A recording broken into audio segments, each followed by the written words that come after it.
इस प्रकार श्री महात्रिपुर सुंदरी के प्रति अपनी भावना के योग से भगवान शिव श्री देवी के भाव को प्राप्त हो गए, अर्थात वे भी श्री देवीमय हो गए।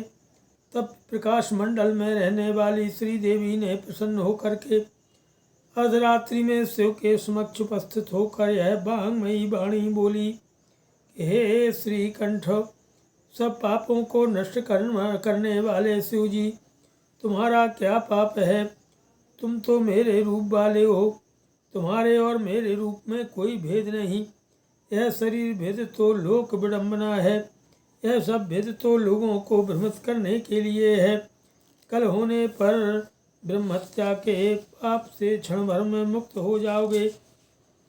इस प्रकार ऐसा कहकर के वे महासिंहासनेश्वरी श्री देवी महात्रिपुर सुंदरी अंतर ध्यान हो गई।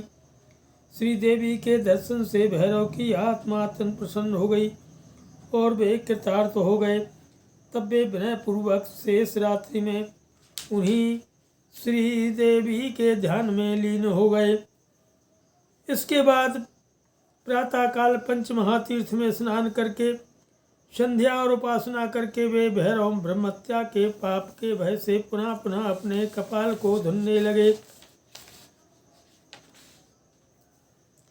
फिर भी उनको यह विश्वास नहीं हुआ कि मेरा पाप नष्ट हो गया है। तब वे फिर अत्यंत दुखी हो गए। अब तो उन्हें यह भ्रम हो गया कि पूर्व रात्रि में जो श्री देवी ने दर्शन देकर कहा था वह एक स्वप्न था अथवा भ्रम था। बार बार इस प्रकार विचार कर वे ईश्वर भैरव शोकाकुल मन हो गए। फिर स्वयं ही इस शोक को रोक करके धैर्यशालियों में अग्रणी शिव तुलसी मंडल को नमस्कार कर श्री देवी के सामने स्थित हो अपनी समस्त इंद्रियों को आत्मस्थ कर पुनः समाधिस्थ हो गए।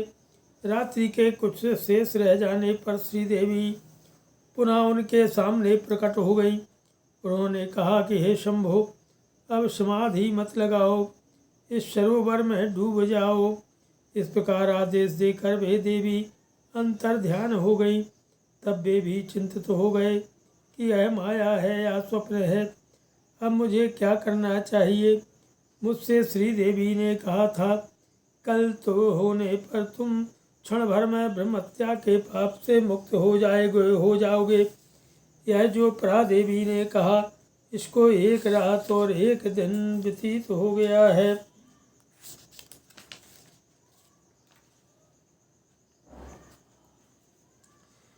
इस प्रकार यह सब मिथ्या ही है। इस प्रकार भगवान शंकर अधिक चिंता से युक्त हो गए।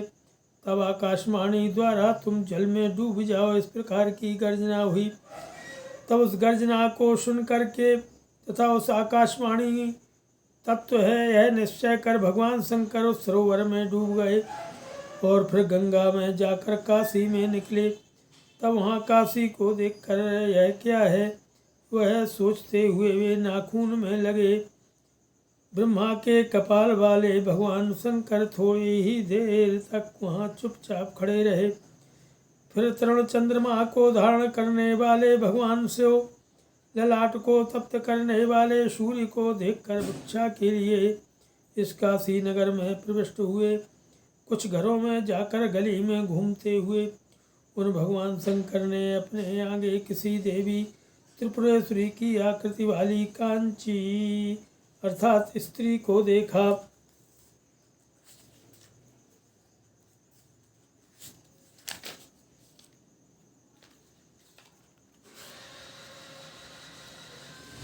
तब उन भगवान शिव के लिए भिक्षा दे करके वे ज्योतिर्मयी देवी शीघ्र अंतर ध्यान हो गई और शीघ्र ब्रह्मा का कपाल उनके नाखून के अग्रभाग से निकल कर गिर पड़ा। तब भगवान शिव ने कामाक्षी देवी के उस अद्भुत उत्तम शील को देखकर प्रसन्न मुख होकर के उन देवी को फिर बहुत अधिक शक्तिशाली माना और फिर पुरी कांची पुण्यपुरी है। तथा वहाँ पर जो कंपा नदी है वह तो और भी अधिक पुण्यमय है तथा देवी को वही कामाक्षी है ऐसी पहले संभावना थी, वह आज संभावना पूरी हो गई तथा यह सिद्ध हो गया कि कांची नगर सबसे पुण्य नगरी है और वहाँ पर स्थित कामाक्षी देवी सबसे श्रेष्ठ देवी है। इस प्रकार देवी की कृपा से संकट से विमुक्त भगवान शंकर स्वस्थ एवं प्रसन्न चित्त होकर के श्री परादेवी त्रिपुरेशी की प्रशंसा करते हुए अपने स्थान को चले गए।